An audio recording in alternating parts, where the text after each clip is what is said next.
Alright, we're back. Had a little bit of a lull. We're still getting a few drops here and there, but you can actually see, I don't know if you can see it in the video, but there's actually a little bit of clearing in the clouds.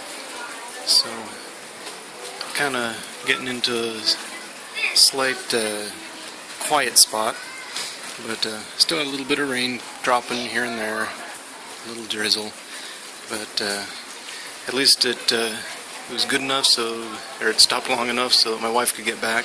There's her car. She took that shopping to get a few last minute supplies. There wasn't much left in the stores. Most people have been taking about as much stuff as they can, especially canned goods and rice. But she was able to get a little bit of stuff at least, and that added to what we already had stored up should get us through it without any problem. So hopefully that'll be enough. But anyways, looks like we're in a little bit of a lull. Maybe later this afternoon or tonight we'll get hit again really hard, but I'll try and keep it all updated.